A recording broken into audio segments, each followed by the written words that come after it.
you wanted the best, you've got the best podcast, the hottest podcast in the world. The Chris Voss Show, the preeminent podcast with guests so smart you may experience serious brain bleed. The CEOs, authors, thought leaders, visionaries, and motivators. Get ready. Strap yourself in. Keep your hands, arms, and legs inside the vehicle at all times, because you're about to go on a monster education roller coaster with your brain. Now, here's your host, Chris Voss. Hi, folks. It's Voss here from the ChrisVossShow.com. Ladies and gentlemen, when the Iron Lady sings, that makes it official. Welcome to the big show. For 16 years, over 2,000 episodes, we bring in the Chris Voss Show, and we're going to keep doing it. Probably for another 16 years and 4,000 episodes, and then I don't know. We might be dead by then, so I don't know. We'll see how it rolls out. That was kind of macabre, right? The beautiful part is you'll have enough content where you can keep listening to the Chris Voss Show for the next billion years, long after I'm dead, and maybe they'll just put me on an AI bot, and you'll think that I'm still here. That could be happening right now. You could think that I'm really here, but I'm just an AI bot they've mounted to a head on a pole, which is what some people say in the reviews on the Chris Voss Show on YouTube. Or maybe they want to put my head in a pike. I think that's what they mean. We have Feras Alhlou on the show with us today. He's going to be talking to us about his insights to business, how he helps businesses be better. He can help you do better with your companies, et cetera, et cetera. He's also the author of a book that came out in 2016 from Wiley, Google Analytics Breakthrough from Zero to Business Impact. And we'll be talking to him about all the good stuff that goes into there. Welcome to the show. How are you, Ferris? I'm doing great. Thank you so much for having me, Chris. And are you Chris, the robot AI, or are you Chris, the real Chris? How do I know? How do I know the difference? You look at my fingers. Here you go. Because the fingers it's are you. fucked up in AI, right? So that's how you'll know, folks, the fingers. Sometimes the eyes. So give us your .com. Where can people find you on the interweb and learn more about you? Sure. Startup with Ferris. My first name, spelled Feras.com. And we are on YouTube at Startup with Ferris as well. So give us a 30,000 overview of what you do there at your company. So we help entrepreneurs, those who want to start a business and those who started and struggling. We help them build and grow their businesses to 7 and 8 figures. That's my background, primarily in the services and consulting space. Mm-hmm. And that's what I'm putting most of my waking hours in these days. Mm-hmm. So helping people achieve their goals and all that good stuff. And then I see on your website, you got a 12-part black belt startup course, speaking. Tell us about some of the services that you offer and how you help coach people or consult with them. Sure. So I have a bit of a background in martial arts and Aikido and a few other things. So we have one of our products is Black Belt Startup. You can find it at blackbeltstartup.com. And it's a mentoring and a coaching program. We have a free course, a 12-module course available, no charge, no gimmicks. Just go log in and you'll get access to all the great content there. And we also have a paid membership where we can walk you through every step of the way, from having an idea to vetting this idea to defining the people you want to be selling to putting together a business plan, how to go out and get leads. A lot of people who don't have a sales background, they struggle with marketing. Yeah. So we break it down into every aspect of the business, sales, and then as you start to get revenue and become more profitable, you want to hire. So how you hire and how you take care of the back office, legal, accounting. So it's a comprehensive framework that we've evolved over the years, and we're dropping new content, 3, 4, 5, anywhere from 3 to 5 new pieces of content every week, so that our community and our followers benefit, and our members actually get the office hours. I have a weekly office hours to help people who are stuck. Maybe they're trying something's not working out, or they're stuck at a finishing their business plan. So we address those types of questions in the business hours. Yeah. And those are good to have. I mean, helping people avoid the pitfalls of what they did in business. I like you have been in business since I was 18, and boy, have I made some mistakes. Let's compare notes. Yeah, it's good stuff. I noticed on your website too. You have a downloadable media 9 ways your early stage consulting startup can fail. Do you want to tease that out a little bit? Yeah, sure. So depending on where you go to look, you hear different types of stats. 90% of businesses fail. 50% of businesses fail. So at the end of the day, the business failure rate is really high. And in that document you mentioned and that asset you mentioned, we talk about some of the top 9 reasons. For example, under planning is one, over planning, not finding the right business partner. The divorce rate in business is higher than, unfortunately, the divorce rate in our society. So these are things a lot of people who are new to business have never experienced, they haven't done before. So we want to make sure, they know what they're getting themselves into. Mm-hmm. It's an interesting thing. Tell us about your journey in your words. I alluded a little bit of it, but what was your journey in life? How did you get the entrepreneurial bug, the disease that once you get it, it's hard to get rid of?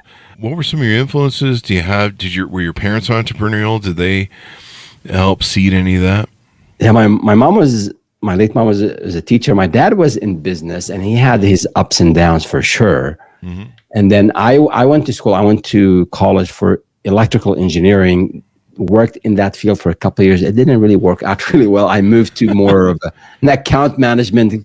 I'm more of people oriented and not really sales and marketing, but more project management, account management. That worked well for me. I got promoted, moved to Silicon Valley from Florida.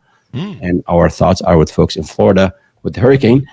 But in this amazing startup that I joined, and we raised $96 million, Chris. That was in 2001, 2002, after the bubble burst. Mm-hmm. And we were building some infrastructure, some voice over internet, like what we're talking about today here. Yeah.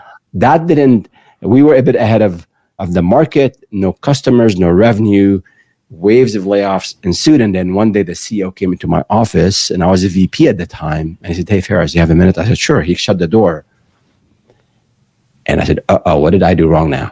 And he said, "Hey, Ferris, we have a layoff tomorrow and you are impacted." Wow. So that was... You're impacted? That's one way to drop and you're fired. Wow. Or laid off, I suppose. Yeah. You're impacted. You're a little impacted right now. Is in pack your shit and get the fuck out. Sorry about this.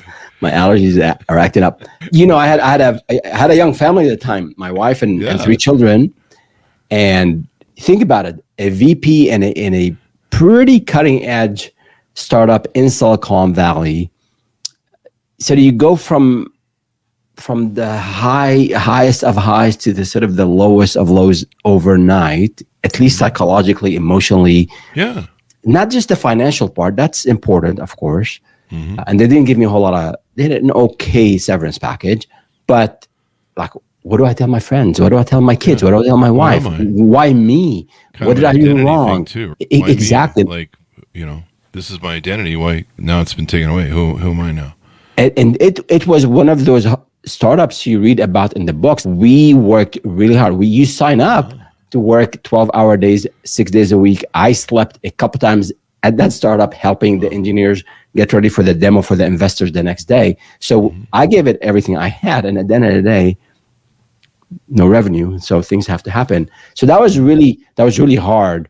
It took me a few days to recover. And then you get up, in the morning and said, "You know what? It is what it is. I learned from it. It is what it is. Yes, I could have done this. I could have done that. But at the end of the day, it happened.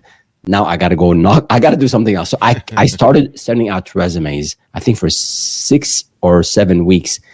0. It was cricket. 0 interviews, 0 responses.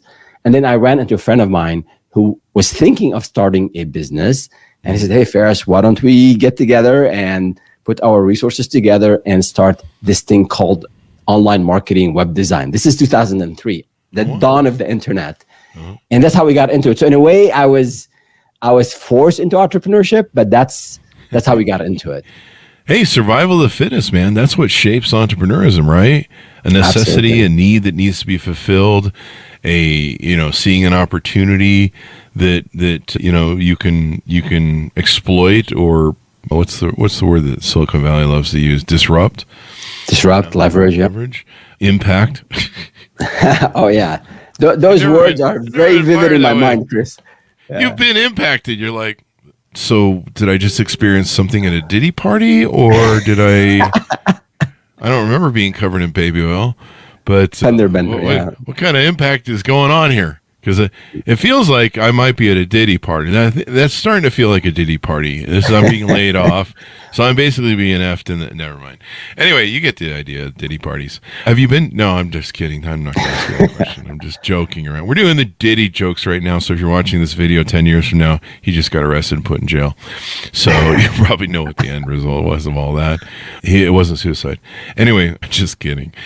So when people come to you, what sort of problems do you see a commonality thing that they're experiencing and they're asking you for help on?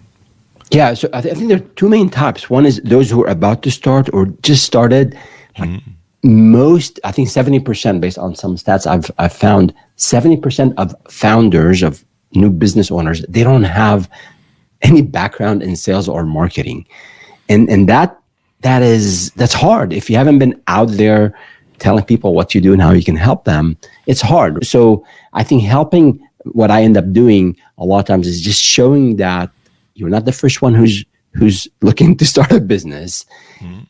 And sales and marketing, they're just muscles that you have to build gradually. And I tell them the best thing, and this for your listeners, I think this is the one advice that if you apply this coming week, you will build this muscle very quickly.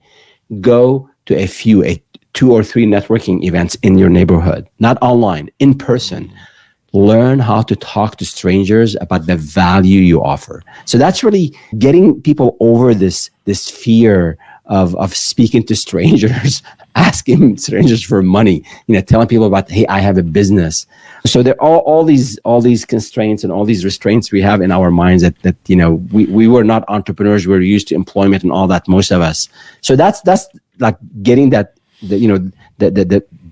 bridging that gap or helping them address the fear of starting and it's okay, you have to learn sales and marketing on your own.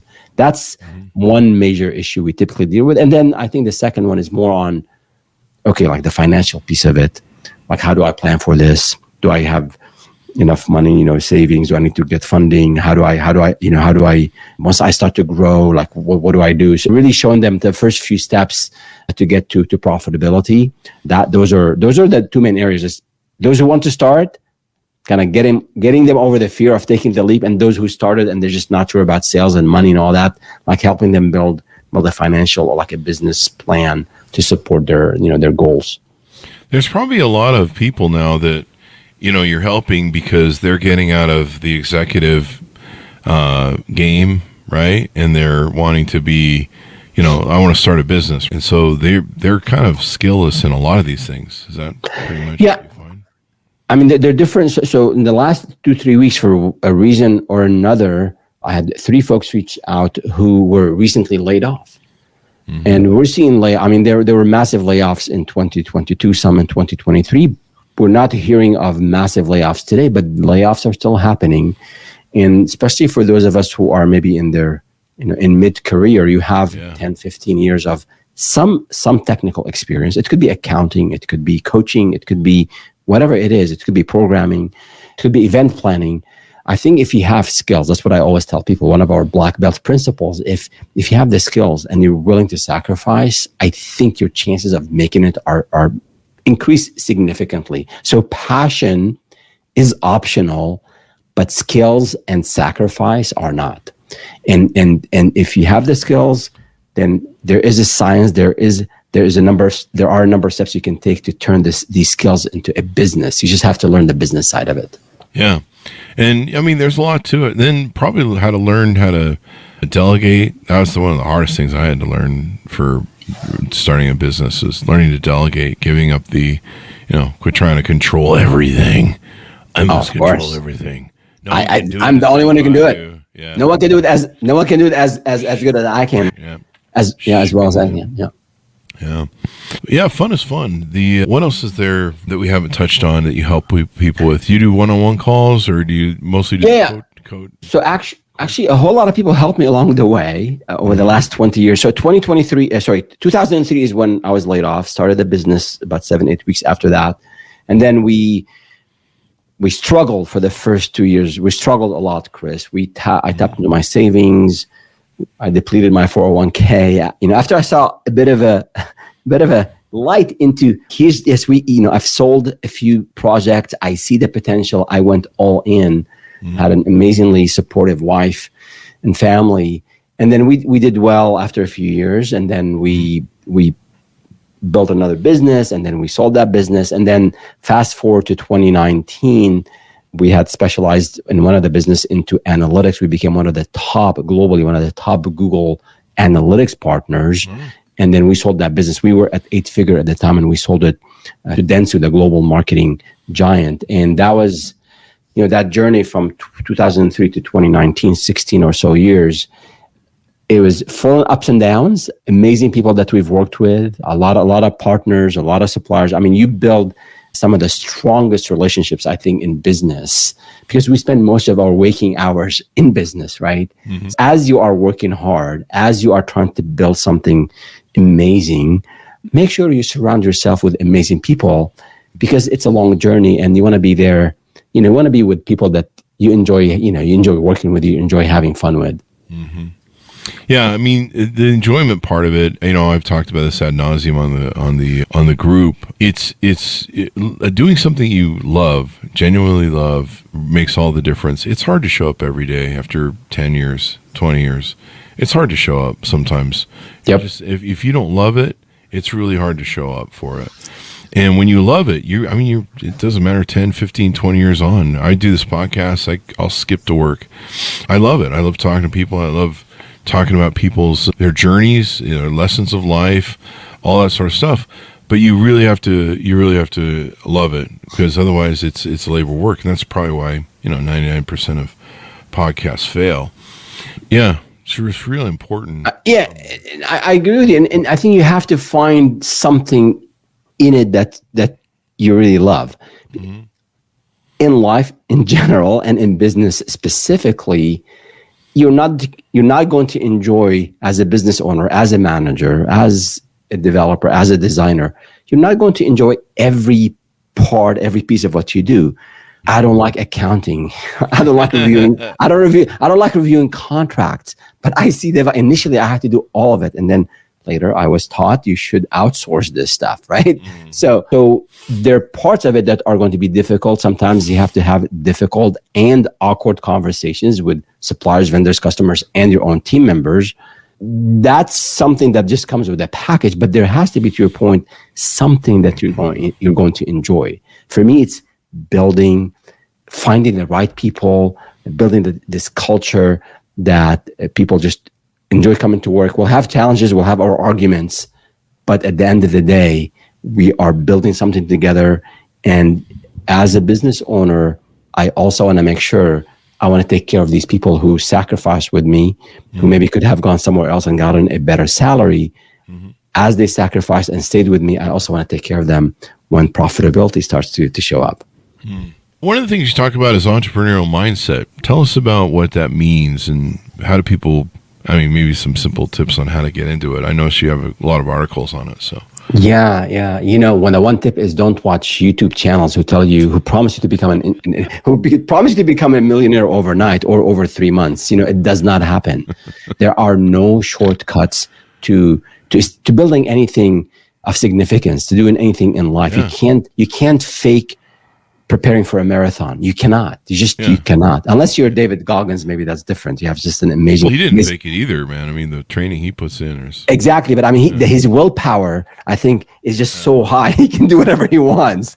But you're right. Crazier than willpower. No, he's willpower. I'm just teasing. I really love David. No. He's amazing. I read his book, and I was tired. I was exhausted. Like I ran a marathon. I'm just like going through what he goes through. Yeah. Good. Props man. Props. Let's just go run for 20 miles. Let's just go run for 20 miles this afternoon. He tells the story about how he gets lost one time and he's breaking down, and I guess after you do those massive runs that he does, when you get home and you finally collapse, your body expels everything from both ends. And I'm like, wow, that was really good to know. I won't be doing marathons anytime soon. and just take some duct tape with you, and just in case you need to tape your foot. That's what he does. Amazing stuff. So I would just go lay down outside then. Exactly. Call an Uber or something. No, I think on this note, it's important for entrepreneurs to do something hard. If you want to build the muscle to start your own business, or if you have your business and you're struggling, I mean, part of it is learning in terms of the mindset. That's your original question. Sorry for the detour there. The mind, there are different components to the mindset. I think one is you have to be ready to work hard. It's just that there's no ifs, buts. You don't have to kill yourself. You don't have to sever, all the relationships. No, but there's a season in life where you got to put time into the business to get it off the ground. And that requires more than 40 hours a week.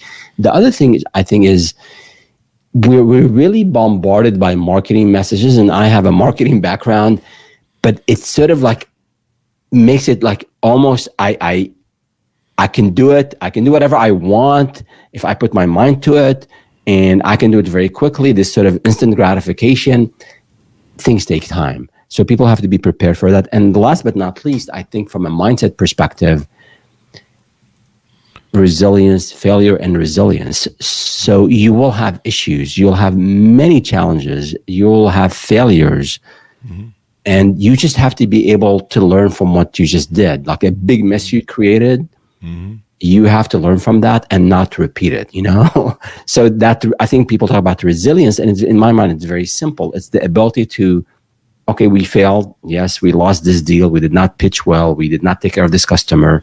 I did not hire the right person. I didn't do my proper vetting, whatever the case might be.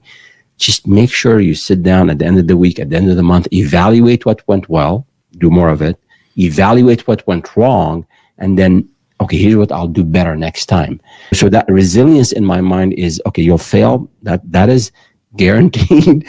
It's not if, it will happen. And then getting back up, learning from that mistake or that failure or that whatever you want to call it, and then learning, going forward, not repeating the same sort of mistakes we've done. These are, like that working hard. I think the mindset of I want to go and do it, and then learning from your own mistakes, learning from the mistakes of others, and just takes time. It takes time and effort. It's not going to happen overnight, but you will increase your chances of success significantly, I think, if you have that type of mindset. Most definitely. I mean, you've got to just be prepared for the problems.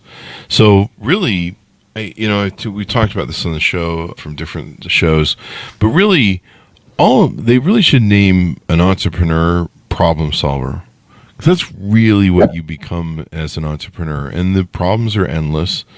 And what you just said, all the stuff there means preparing a mindset for, hey, things are going to go wrong. It's okay. My job is to solve them. And so I just look at myself as a problem solver as a CEO. So what's the problem? How do we identify it? How do we attack it? And then how do we resolve it, innovate around it, whatever the case is. And that's all you're doing all day long. I remember I was kind of struck, because I shouldn't have been struck, but there's this gentleman on TikTok, and I think he's in his 60s. He's got a executive. He buys and sells executive private planes, right? Wow. Real expensive clientele. And so he was talking about what his days are like and what his things are, and he mentioned that in a video that was really cool. He goes, that's all I do is problem solve, and he goes, what's really interesting about it is I've been in business for close to 40, 60 years. I've been alive for 60 years. I've been around for 40 probably years in business. He's been doing it a long time, right? And he goes, what's funny is I, to this day, am solving problems I've never had to solve or deal with before because of technology, AI, the internet, competitive pricing, data that consumers have more access to now than ever before, so they can understand things and what they're buying and selling. And he goes, you'd be surprised. He goes, I'll have, 40 years in business and I'll have a new thing come up we've never had this problem come up. Let's go solve it. Absolutely. I just did recorded a short for our YouTube channel, and in the quote I heard from, I think an old, the sage, like basically the more, maybe it was Socrates or someone else, but the more I learn, the more knowledge I acquire, the more I know how much I don't know. Yeah. And it is, people can say that, okay, like it's not sort of fake humility. It's true. And you hire someone who's a Gen Zer, and they're going to be a whole lot more adept and just the whole social media aspect of things. They understand it, they lived it, they've grown up with it. They might not be, maybe they not have the same maybe perspective on life or work, or the way you were raised as a millennial or as a Gen Xer, but learn from them and then maybe coach them along the way as well. Or you hire someone who's much more in sales, and you have no background in sales, and you'll learn from them. So I think as a business owner, yes, you have the drive, you've built this business, you care for it, it's like your own child. Yeah. But to grow that business, to scale that business, to your point, Chris, you need to solve problems. And a lot of times, especially as you're growing and as you're hiring people, you want to hire people who will help you solve bigger problems, because that's what you want to do. You want to grow, you want to get bigger clients, you want to get, hire more people, you want to have more complex processes, and bigger problems will show up, and you need the right people on your team to help you solve these problems. Most definitely. It's just the thing where you got what was it? Henry Ford had a thing where I think he barely graduated second or third grade in school, but he had a button board on his desk where he could push any button and get any expert at any different thing in field or life or business to come to him and answer his question. And they even took him to court once and said, this guy isn't qualified to run a company. There was a power struggle to take his company over. And, he doesn't know what he's doing. He's a third grade level. And he told that to the judge and jury. He said, I can press a button and I can get the access to the knowledge that I need at will. And, I don't have to be the silo of all the great ideas and all the great inventions and thoughts and stuff. And so he kept the company because of that perspective that he has. I have not heard the story. Interesting. Yeah. And I think Anthony Robbins tells it in some of his stuff. It might be Anthony Robbins or other people, but yeah, he basically he could get any expert that he wanted, and that was the real key. It's okay, he has people he can call on, and everybody has that. There's no, Steve Jobs had to have advisors. You name any other titan of industry, Warren Buffett has advisors. Not everyone's the all power, all being, and all seeing thing. And I learned that the hard way after losing a lot of money, that I wasn't the person in the business with all the perfect ideas, and I needed more contribution from my partners and employees as well. Absolutely. And one thing, Chris, I always say when people ask me how's entrepreneurship today compared to 20 years ago, and I say there are many differences, but at the time there were a shortage of resources, and it was hard. There was little access, or not an easy access to resources. Today, it's sort of the opposite. I think you go on YouTube and there's so many courses you can take and so many things that are available. So now people can get overwhelmed. But at the end of the day, you have access to top-notch skills in whichever area you want. You can go, and I don't have any affiliation with any of these platforms, but you can go on GLG or Upwork or what is the other one? Yeah, intro.co. And you can, it's going to cost you a penny, maybe a pretty penny, but you want to talk to a lawyer about before you have a business partner and you're not sure how to construct a partnership agreement. Yeah, you go and pay someone $200 for an hour, sit down with them. They will give you maybe an outline of things that you should negotiate. You want to get a graphic designer there. You want to get someone who will tell you about CRMs for your sales processes. So I think this is one area. I made a video on like the number one regret. And I would say the number one regret early on in my career is not seeking the help of advisors earlier. Because, I think entrepreneurs, we think we can move mountains. We have the grit, we have the determination, we have the willpower, we put the hours. And yes, we sometimes do move mountains, but with the help of others, you can get through these challenges, I think, much more efficiently. And I think most of us underutilize this amazing resource. People who have been to where you want to go. And they can help learn it and do it through you. As we go out, give us your final pitch on the show, your .com, and tell people how they can onboard with you, reach out, handshake with you, find out more about you. Yeah, thank you, Chris. I appreciate it. Yeah, just go to startupwithferas.com, Ferris spelled Feras, and follow us on YouTube at Startup with Feras. We have We have a lot of free content on all things entrepreneurship.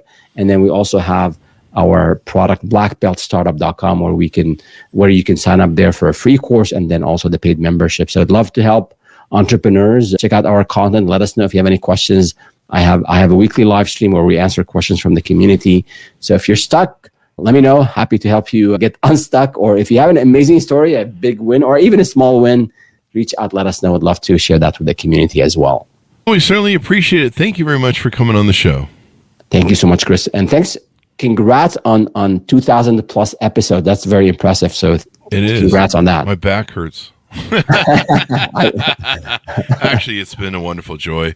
We changed the format of the show in 2020 with COVID, and we opened it. It used to be just Silicon Valley, this sort of thing, talking about business and disruption and Google and Apple and technology.